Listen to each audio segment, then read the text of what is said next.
Hey YouTubers, welcome back to another episode of MLB 14 Row the Show with Theo Bonds. This is episode 39, and as you see here, we're getting ready for a series against James Shields and the Kansas City Royals here as they come into town for a 3-game series here in Motown. Before we get to that, we are 3 games below 500. As you see there, we're 6-9. A game and a half behind the leader there against the White Sox. Of course, the Royals are sitting at 7-8 for the year right now, and they are a half a game behind the White Sox. So the team is very hot right now. Well, actually not very hot right now because the last 10 games they have been 3-7. So we got to try to take advantage of that. Of course, we're sitting at 500 there in the last 10 games, and we're on a 2-game losing streak along with the Royals. So it's going to be a very competitive game here. As you see here, Bonds there, you see a last 10 games, 5 home runs, 14 RBIs, and an average of 350. Of course, Miguel hitting very well, 385, 6 home runs, 10 RBIs. So a 1-2 punch there in the lineup here. Hopefully that will come about here in this ball game.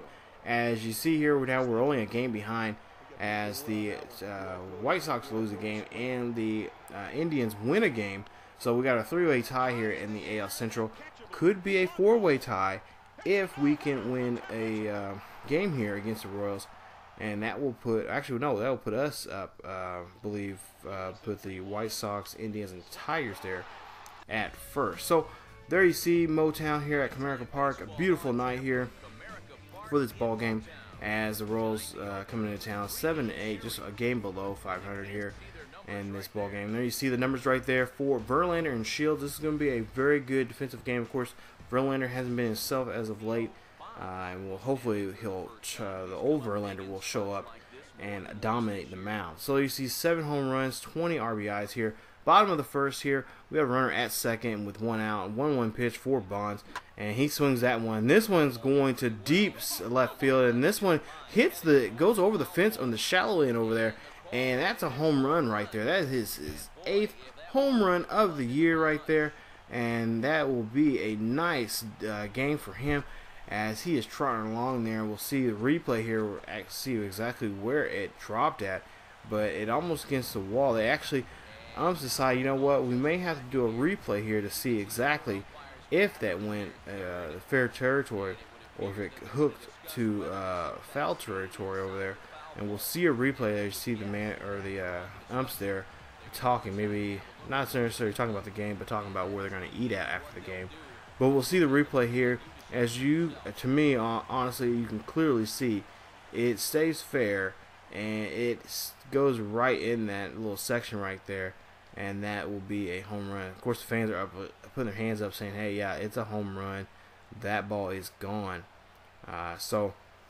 But they do say it is a home run, so that'll be his 8th of the year. So 2-run shot there back in the first here, and he will see what he can do here at the bottom of the 8th. He has a big scoring opportunity here. Bases are loaded, and we cannot do anything with that one. Cannot have that happen, just with a slugger like him. And there you see the score, 10-3, as we could have put up just another grand slam right there, put up 4 runs, but we end up winning the ball game anyway, 10-3 against the Royals. There you see Verlander 2-2 for the year, Shields also 2-2 for the season. So now we'll go ahead and go to game 2 here. You see both squads 7-9 here, and we won the first game of this 3-game series here against the Royals here. We'll see what we can do here in game 2. As Bonds, you see there's numbers for the season. So bottom of the second here, no runners on board and nobody out. And there you see, get the first out right there. Bonds just looks at that one and does not swing as Vargas gets him out there. And probably, if anything, Vargas is probably very happy and relieved that Bonds did not swing at that one, as that one's clearly a strikeout right there on him. But we flash forward to the end of the game. Royals win it 6-4. There you see Bonds 0 for 4. Not a great day for him as Holland gets his 3rd save of the season. So now we go to game 3, and we're coming in a pitch hit situation here. We are down by a run, 6-5 in the bottom of the 8th here, and we'll see what Bonds can do here against Herrera And there you see his numbers: 6 innings of work already, give up 3 hits and 8 strikeouts for him. No ERA or no win or loss here.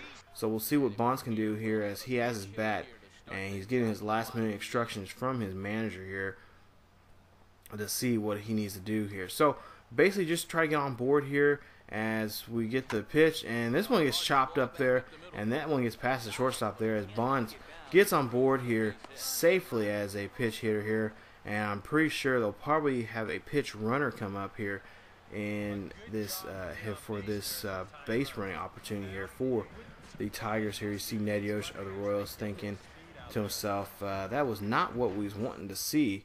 But we'll go ahead and show you guys the simulation here. We're down by a run here, and we'll see what the Tigers can do here, as they cannot do anything there at that bottom of the 8th here. So cannot move the runner over.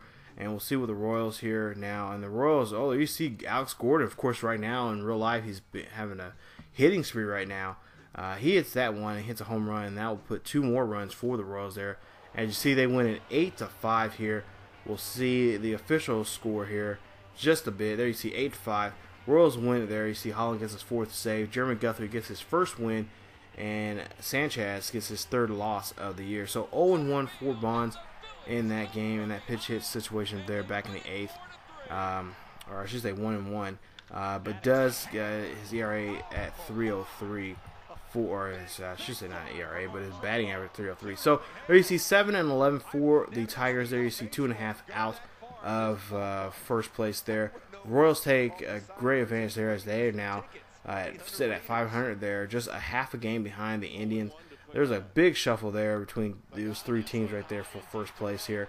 Of course, us Tigers and Twins just struggling there, and hopefully things can turn around as we get ready for our next episode, as we have a road trip to the White Sox here, as J.A. Happ will be on the mound for the White Sox.